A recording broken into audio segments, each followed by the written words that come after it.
सार्वजनिक निर्माण विभाग पीडब्ल्यूडी के अमरावती क्षेत्र के मुख्य अभियंता गिरीश जोशी पर 2016 में नांदेड़ जिले के भोकर में कार्यरत रहने के दौरान भ्रष्टाचार के आरोप लगे थे। मामला भी न्यायालय में लंबित है। इसके बावजूद जोशी ने एक शपथ पत्र प्रस्तुत किया जिसमें उन्होंने कहा कि उनके खिलाफ कोई भी आपराधिक मामला दर्ज नहीं। लेकिन अब यवतमाल के सामाजिक कार्यकर्ता रमेश गिरोलकर ने आरोप लगाया है कि यह शपथ पत्र झूठा है। मुख्य अभियंता श्री गिरीश जोशी हे भोकरला एक्झिक्युटिव्ह इंजिनियर म्हणून होते। त्यांनी 39,55,000 रुपयाचा भ्रष्टाचार केलेला आहे।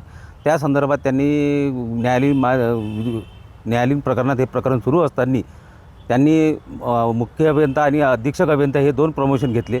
आज सचिव या पदावर त्यांचं प्रमोशन होत आहे। त्यांनी शपथपत्र हे खोटं दिलं आहे शासनाला। तर माझ्यावर कोणतीही न्यायालयीन एफआयआर केस नाही। त्याच्यावर एफआयआर आहे ते सुप्रीम कोर्टात गेलेले आहे। सुप्रीम कोर्टात हे प्रकरण प्रलंबित आहे आणि त्या संदर्भात मी हे शपथपत्र शासनाला दिलेलं आहे। मी माननीय लोकायुक्ताकडे तक्रार केली आहे, शासनाकडे केली आहे, पण कोणी याची दखल घेत नाही। त्यांचे हे शपथपत्रावर ताबडतोब कारवाई करून त्यांना निलंबित का करण्यात येऊ नये हा माझा प्रश्न आहे।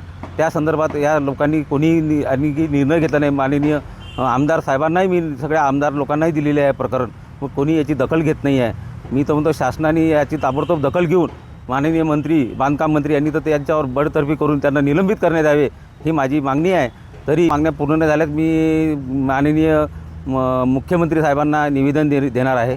मुख्यमंत्री साहेबांना दाखवणार आहे, यांचे सगळे डॉक्युमेंट्स माझ्याजवळ उपलब्ध आहे आणि मी स्वतः लोकायुक्ताकडे तक्रार केल्यामुळे त्यांनी या प्रकरणात दखल घ्यायला पाहिजे।